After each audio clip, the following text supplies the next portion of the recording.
この町は海と山の間に広がる夢の町です。金を求めてやってきた鉱夫たちの足跡の上に自由を求める若者たちが花を巻き、そしてコードを書く天才たちが世界を新しく作り変えました。サンフランシスコ、その名前はただの場所を指す言葉ではありません。それは人間が可能性を信じ、危険に飛び込み、たとえ全てを失っても再び立ち上がった人たちの集まりなのです。1848年、カリフォルニアのある小川で金が見つかりました。その知らせは世界中に広まりました。中国から、ヨーロッパから、南米から、数十万もの人々がこの地へと駆けつけました。ゴールドラッシュ。それは単なる資源探しではありませんでした。今の資本主義が始まった瞬間だったのです。例えば、リーバイスの創業者であるリヴァイ・ストラウスは、鉱夫たちのために丈夫なジーンズを作りました。彼は金は掘りませんでしたが、人々の生活を支える仕組みを作ったのです。しかし、この夢の裏側には、静かな犠牲者がいました。先住民は追い出され、中国人は高い税金で苦しめられました。白人が文明を広めるという考え方は、多くの人々を切り捨てる道具となりました。サンフランシスコは、まさにこの矛盾から始まった街です。富への夢はいつも誰かの痛みの弩上に成り立っているのかもしれません。1937年、街の入り口にゴールデンゲートブリッジがかかりました。強い風や大きな波、そして地震の恐れがありましたが、技術者たちは不可能を形にしました。彼らは金属を積み上げ、鉄の線を絶え間なくつなぎ、人間の意志で自然に挑みました。この橋は単なる道ではありません。アメリカの開拓精神が形になった象徴なのです。ところが、この橋ができてから80年後、その隣にまた別の橋がかかり始めました。それはシリコンバレーというデジタルな橋です。コードでつながり、データが流れる、目に見えない道でした。1967年の夏、ヘイト・アシュベリーという通りには花が咲き、戦争に反対する歌が響き渡りました。サマー・オブ・ラブ。彼らは金を掘りませんでした。その代わりに、心の豊かさを探しました。彼らは政府を拒み、古い伝統を捨て、自由と平和、そして仲間とのつながりを信じました。この文化な動きは、価値観を書き換える革命でした。しかし、やがて花は枯れ、薬が広まり、夢は混乱へと変わりました。彼らは失敗したのでしょうか。いいえ、そうではありません。彼らは未来の技術者たちに、技術は人間のための道具であるべきだという、大切な問いを残したのです。今の起業家たちが世界を変えると語るとき、その心には1967年の花が咲いています。革新とは単なる技術のことではなく、どのような生き方を選ぶかという問題なのです。1976年、サンフランシスコから50キロほど離れた屋根裏部屋で、2人の若者がコンピューターを組み立てました。スティーブ・ジョブズは、世界を驚かせる製品を作りたいと言いました。彼は一度追い出されましたが、再び戻ってきて、iPhone で世界の仕組みを書き換えました。彼の成功は、単なる天才な才能だけではありません。一つのことにこだわり抜く執念を、芸術にまで高めたからです。同じ頃、ウォール街の一室でマイケル・ミルケンという男も同じ夢を見ていました。信用が低い会社であっても、資金を得る権利があるはずだ、と考えたのです。彼はジャンクボンドという、評価の低い会社の再建に注目し、金融の扉を開きました。そのおかげで、アップルやテスラ、ウーバーのような多くの若い会社が、お金を集めて成長することができました。ジョブズは機械で世界を変え、ミルケンはお金の流れで世界を変えました。しかし、二人の道は分かれました。ジョブズは使う人の心地よさを大切にしましたが、ミルケンは倫理の線を越えてしまいました。彼は内部情報を利用して莫大な金を稼ぎ、最後には刑務所に入りました。二人とも革新者でした。しかし一人は人間のための革新を、もう一人は利益のための革新を選んだのです。サンフランシスコ湾にある小さな島、アルカトラズ。ここはかつて、囚人たちを閉じ込めていた刑務所でした。しかし今は、アメリカが何を最も恐れているかを示す象徴となっています。自由を求める者はこの島を去り、権力への欲に溺れた者はこの島に閉じ込められました。今の技術革新も、アルカトラズのように、自由への扉になることもあれば、監視と支配の刑務所になることもあります。SNS はヒッピーたちの愛を商品に変えました。AI はジョブズが大切にした人間中心の精神を壊そうとしています。金融の世界では、見る権の危険な夢が繰り返されています。私たちは今、また新しいゴールドラッシュの真っ只中にいます。データが金になり、計算の手法が資本になります。そして誰かが革新という名前を使って、人間の尊厳を盗もうとしています。サンフランシスコは、単に大きな橋やケーブルカーがある街ではありません。アップルの本社があるだけの場所でもありません。ここは、夢と危険が交差する場所です。ゴールドラッシュは富への欲を呼び、ヒッピーは愛と自由を叫びました。ミルケンは金融の壁を壊し、ジョブズは技術の美しさを取り戻しました。今、この街はまた新しい革命を準備しています。AI が芸術を作り、ブロックチェーンが金融を定義し直し、若い会社が国の壁を越えようとしています。けれど、忘れてはいけないことがあります。技術は人間のための道具であり、人間が技術の奴隷になってはいけないということです。サンフランシスコは、1849年の皇父、1967年の花を持つ青年、1980年代の危うい天才、そして2024年の若い開発者、そのすべてを記憶している街です。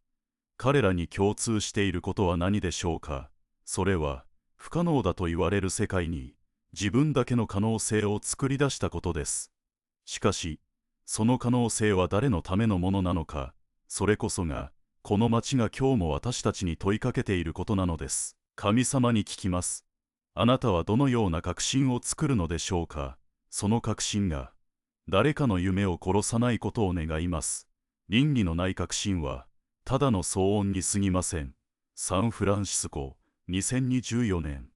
高いリスクと高いリターンの誘惑。ある男、ミルケンが作り出したジャンクボンドという市場は、ただの金融商品の新しい形ではありませんでした。それは、会社の支配構造そのものを揺らす、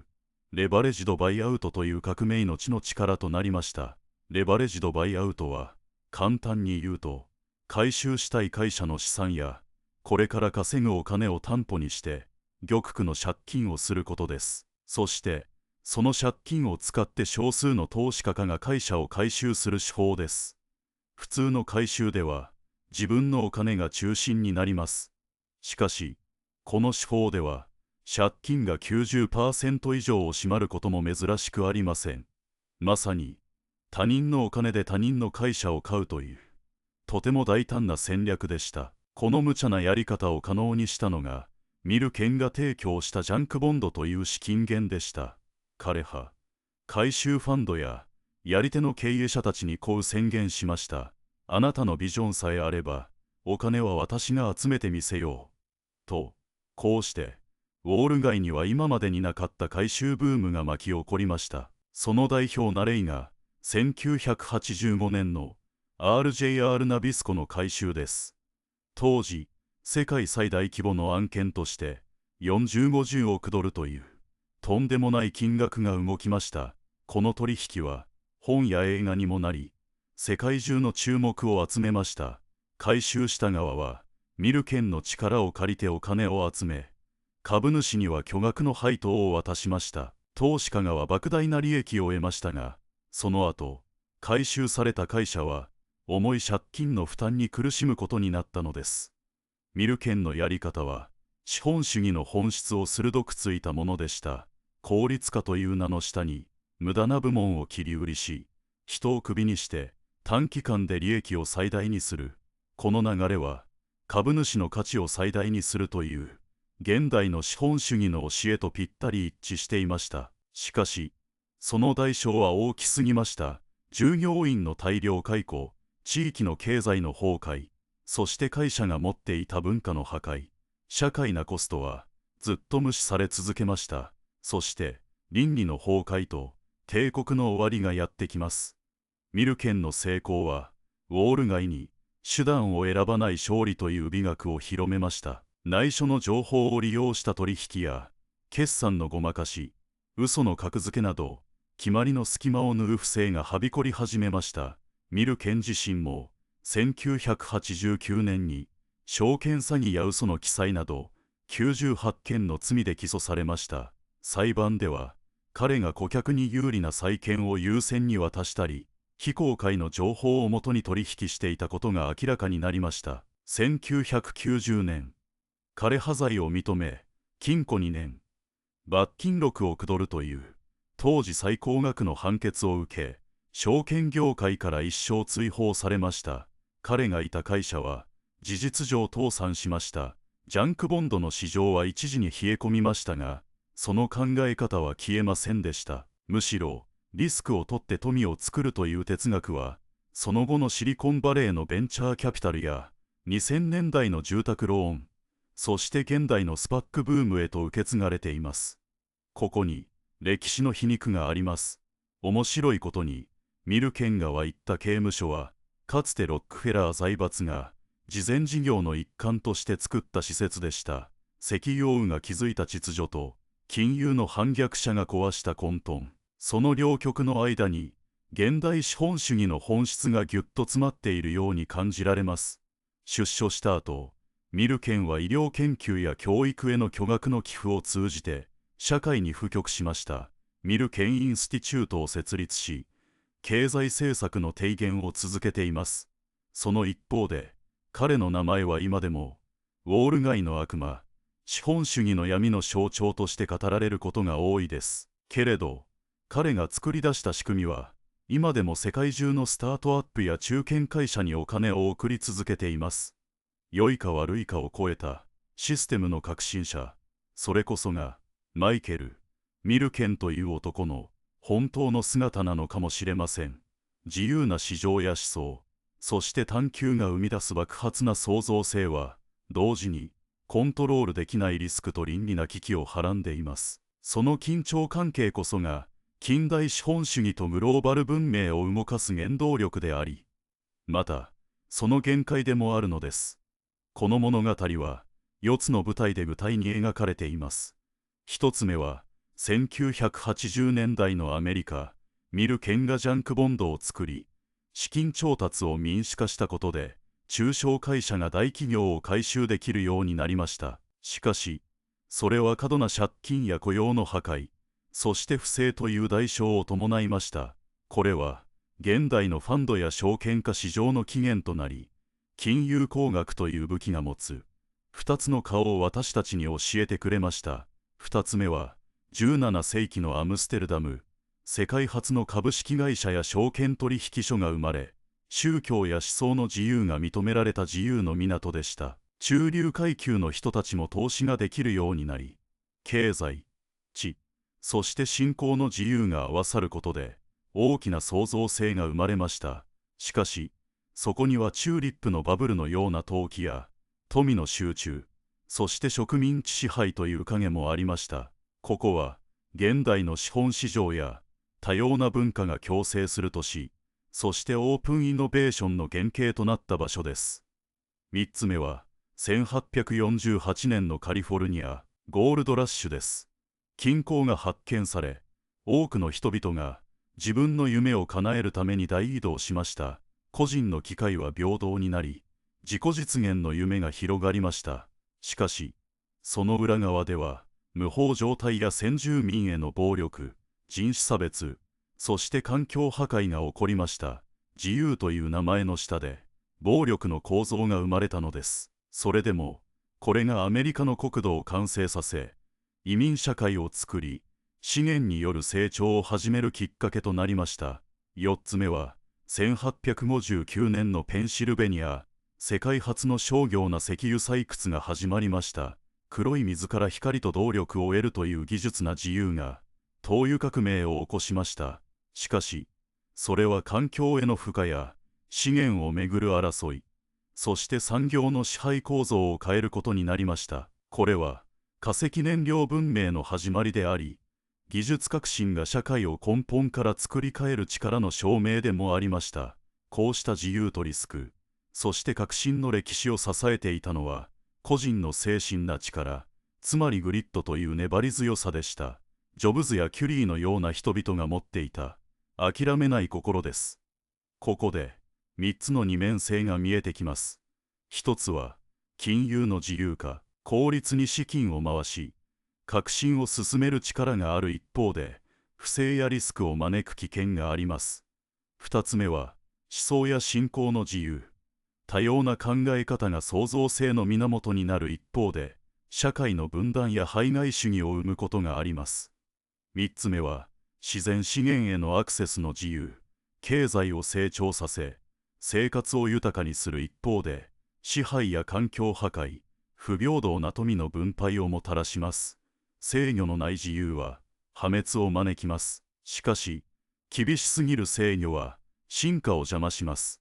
私たちはその間で何を選ぶべきなのでしょうか。これは資本主義がずっと抱え続けている逃れられない悩みのようなものです。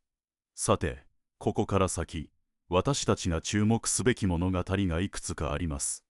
まずは、お金の流れを厳しく管理しようとする動きです。大きな金融事件が起きた後、世界はどうやってルールを変え、それが後の経済崩壊にどうつながっていったのか。次に、かつて栄華を極めたアムステルダムの物語です。あまりに豊かすぎたことで、オランダはどう衰退し、その主役の座をイギリスに譲ることになったのか。そして、ゴールドラッシュに沸いたアメリカの物語です。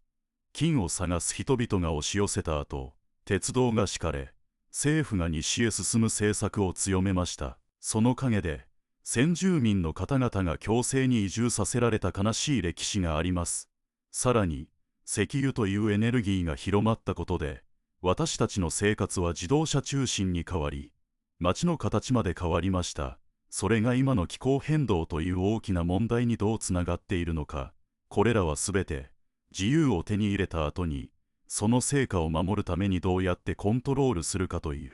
新しい試みの物語なのです。ここで産業革命という大きな転換点について深く考えてみましょう。産業革命は人類に想像もできないほどの生産力と富をもたらしました。しかし同時に社会の中に深い溝を作りました。技術の恩恵を受けられる人とそうでない人の間で収入やチャンスの格差が広がったのです。この歪みは単なる昔の話ではありません。今の時代にあるデジタル格差や豊かな国とそうでない国の間の経済な壁として今も根深く残っています。技術が進歩すること自体は良いことだけではありません。確かに仕事の効率を上げ、新しい可能性を広げてくれます。でも、その幸せがみんなに平等に配られるかどうかは自動に決まるものではありません。政治や経済の仕組み、そして私たちがどのような倫理な選択をするかによって決まるのです。この教訓は、今の私たちが向き合っている AI や再生可能エネルギー、バイオテクノロジーといった新しい技術にも当てはまります。これらの技術は、かつての蒸気機関がそうだったように、社会の在り方を根底から変える力を持っています。例えば、AI による自動化は、仕事のやり方を劇に変えます。一部の仕事はなくなりますが、同時に全く新しいスキルや職業が生まれます。けれど、この変化をうまく管理できなければ、仕事からあぶれる人が増え、社会の分断を招くかもしれません。また、地球を守るための再生可能エネルギーへの転換も大切です。しかしその裏では、材料となる鉱物を掘り出すことによる環境破壊や、途上国での不平等な仕組みといった新しい課題が出てきています。ここで産業革命のもう一つの顔を思い出してください。蒸気機関の成功は石炭という燃料を大量に使うことになりました。短期には経済を急成長させましたが、長い目で見れば空気の汚れや街の過密化、労働者の健康被害という大きな代償を払うことになったのです。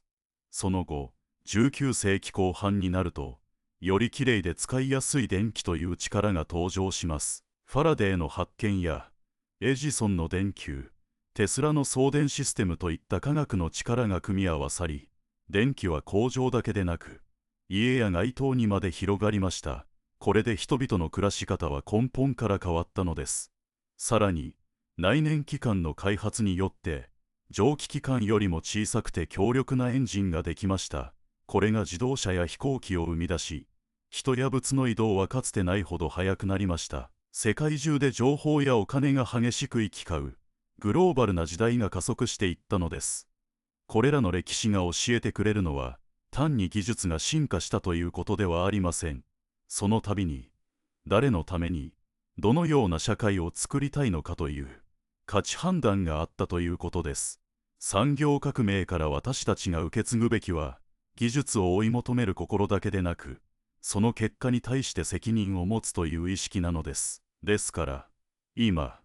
AI やグリーンテクノロジーの時代を迎える私たちにとって、最も大切なことは、単に速さや効率を求めることではありません。より公正に、そして地球と共に持続していける仕組みとルールを同時に作っていくことです。産業革命の歴史は、技術が社会を変える力を持つ一方で、人間がその技術をどう導くかによって、未来が明るくなるか暗くなるかが決まるのだと、静かに、けれど強く語りかけています。ここで、産業革命がもたらした変化を整理してみましょう。一つ目は、生産力の飛躍な工場と工場の誕生です。特に繊維産業がその象徴でした。家の中で糸車や手織り機を使っていた時代から、ジェニー紡績機や蒸気機関を使った力織機へと進化しました。これにより、作るスピードと量が爆発に増えました。その結果、家で仕事をするスタイルから、大きな工場に集まって働く近代な仕組みへと変わったのです。この変化は、仕事の内容を熟練の職人から単純な労働者へと変え、労働者が集まるスラム街を作り出し、工場を持つ資本家という新しい階級を生み出しました。二つ目は、地域による格差と植民地支配です。産業革命の恩恵は、決して平等ではありませんでした。イギリスやドイツ、アメリカなどの先進国は急成長しましたが、アジアやアフリカの植民地は、原材料を供給する場所や、製品を売るための市場として利用されました。自力で産業を発展させるチャンスを奪われたのです。これにより、豊かな国とそうでない国の格差が決定に広がりました。これは、現代の南北問題や世界な不平等の始まりと言えます。三つ目は、現代社会への遺産です。今の私たちの生活の土台は、この時代に作られました。技術面では、蒸気から電気、内燃機関、そして今の情報通信技術へとつながっています。経済面では、大量生産と大量消費、資本主義、そして今の企業の形が作られました。社会面では、労働組合や社会主義、そして福祉国家という考え方が生まれました。そして、今の AI やバイオテクノロジーといった革新も、かつての蒸気機関と同じ転換点にあります。環境破壊や格差といった過去の失敗から学ぶことが、誰もが取り残されない未来を作る鍵になります。また、他の歴史な出来事も、この流れの中でつながっています。スペイン帝国の攻防や、アメリカ西部の開拓で起きた先住民数族の悲劇、そしてハイイールド債などの金融革命、さらには、ロビンソン、クルーソーの物語さえも、この文脈で捉え直すことができます。クルーソーは自分の努力で資本を蓄え、労働を効率化させるという資本主義の神話を象徴する人物です。現代では、それが AI 時代の生き残り戦略や環境危機の中でのサバイバル資本主義として読み解かれています。ここまで産業革命が何を変えたのかを見てきました。しかし、まだ答えが出ていない問いがあります。それは、これらの激しい変化の中で、実際に生きた人々はどう感じ、どう抵抗したのかということです。次は、工場の過酷な労働や子どもたちの苦しみ、スラムでの生活といった労働者の日常に光を当てます。そして、そこから生まれたマルクス主義や労働組合、女性解放運動といった思想の誕生について触れていきましょう。また、石炭への依存がもたらした公害や、バッファローの大量殺戮など、自然がどう奪われていったのか、そして、そんな機械化された世界への反動として生まれたロマン主義や文学、写真といった文化な反応についても探っていきます。産業革命は、人類が自然の力を超える力を手にした瞬間でした。しかし同時に、その力の使い方次第で、富と貧困、進歩と破壊、希望と孤独が同時に生まれるという、今も続く矛盾の始まりでもあったのです。光と影のバランスを探る旅は、まだ終わりません。次は、巨大な歯車の下で息を潜めていた人々の声が、歴史の表面に浮かび上がってきます。最後に、近代な個人の誕生について考えてみましょう。ロビンソン・クルーソーという人物は、経済な人間、つまりホモ・エコノミクスの原型です。彼は労働を投資と考え、資源を数値化し、分業や帳簿記録といった資本主義なやり方を島で実践しました。真理な面で見れば、彼は孤独な状況で自分だけの世界を構築した存在です。これは、共同体のつながりが切れ、自分だけの物語の中で生きる現代人の正体危機を予感させます。